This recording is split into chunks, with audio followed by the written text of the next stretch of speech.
Dusty. Now, he has had the most extraordinary career, spanning 100 albums. Imagine bringing out one album of music. Well, he's up to his 100th album.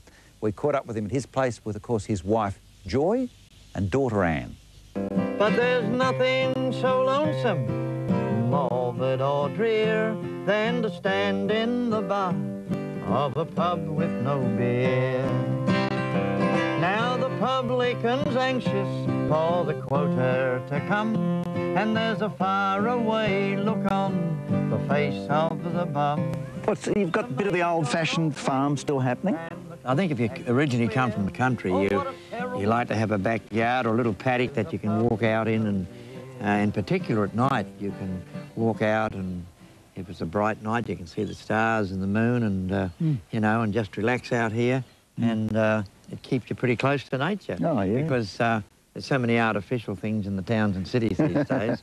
I think most country blokes like to come out and just come out in the paddock and, you know, and just have a wee under the stars, and you feel contented. And lean on the gate? Lean on the gate. Yeah. They say our music's having a revival. They say that country's on the climb. I say, what the hell are they all talking about? Country has been here all the time. Given that you were both musical people, how did you actually meet? Well, I came to Sydney, and there was country music was being played on radio by Tim McNamara from 2SM, and there were big concerts in all the town halls in the suburbs, and that's where I met Joy and Heather. And was it one of those instant friendship things? Or? No, definitely not. It was quite hostile. Really? So hang on, let's get her side of it first. So you met this bloke and you didn't like him? Oh, I thought he was a bit up himself. The girls did a lot of yodeling, you know, and I'm not really wrapped in yodeling. I don't know how we got yodel, that's why. Well, I could when I was younger, but I've never considered myself to be a yodeler. Odelay, odelay, odelay, odelay, hi, olay. Hey. Listening to that, I can understand so clearly, and I'm sure you can too, Anne, how he was it King of Pop in 1978? That's right. There's some great footage on that. Oh, bloody hell. He didn't win that for a yodeling song. I'm just thinking you more or less had to do something musical, Anne, with two parents as musical as you've got. Yeah, I mean, I was really surrounded by it as a kid, you know. I grew up on the road, and I think kids really absorb a lot of their environment, you know, and it was a very exciting lifestyle for a kid. I mean, I was on the agricultural show circuit for a few years as well, on the showgrounds as a kid, and running riot for a while, doing correspondence, supposedly. When you see how the time can fly, you've waited so long, you think your dreams, they have passed you by, and they'll never come. I grew up in the family show and learnt the ropes in the show. First of all, sort of doing one song in Dad's bracket, then two. Then I got my own bracket in the show, and then I went on from there. I think your first important job was taking around the first gold record in Australia. Oh yes, the gold 78 was the big thing with Dad, the big palaver, the big intro, and here he is, the pub with no beer man, and I'd be carrying across the gold 78. This was my first job when I was about 10, you know. Now there's a dog on the veranda, for his master he waits, but the boss is inside, drinking wine with his mates. Gordon Parsons had written a song, or he told me about a song that he'd written called A Pub with No Beer. He sang this song to me, and I said, that's the funniest song I've ever heard. So it was recorded as a B-side. I never had many A-sides in those days. The sales had built up and built up, and I think it had sold over 50,000 copies, but the commercial stations would still not play it, you see. They wouldn't accept it. Because, you know, it just wasn't good enough in their mind, I suppose. So you finished up with Australia's first gold record, and a career that was you could do no wrong after that.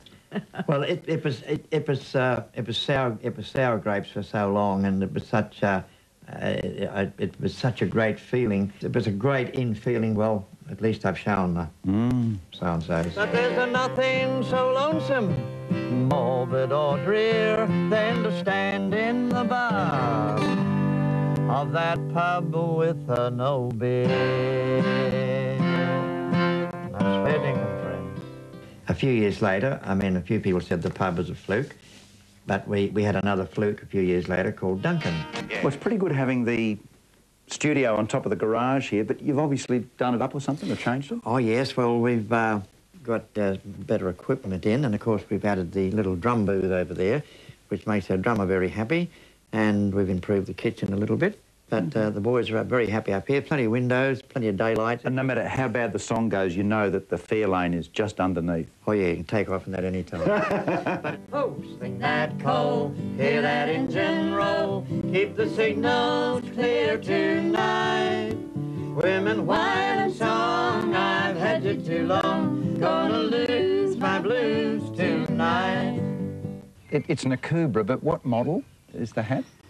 Well, it's a Slim Dusty hat when I'm finished with it, but it's the Sundowner, and they just don't make it anymore. They just make it for me. Really? And I just knock it into shape the way it is, and it suits me fine. So were you kids ever allowed to Oh, I've got a couple of those at play home. with Dad's ones? We're not allowed to touch it when it's on. Don't touch the hat. Don't touch the hat. So how long does it take you to get a hat right?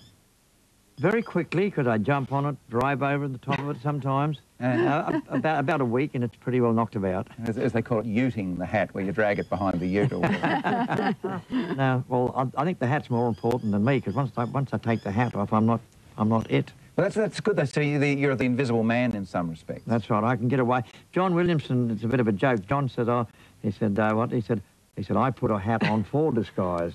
He said, you take yours off. I've come a long way down the track, got a long way left to go. I still say the real early days on the road full time with the caravans was some of the best days of all. Great adventure.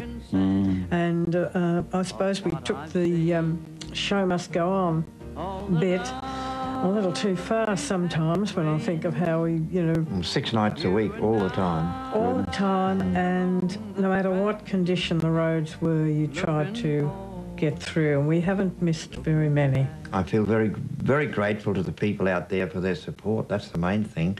And we've both been very fortunate. We've done something that we really dreamed of doing. We've done it, and we've enjoyed doing it, and that's the main thing.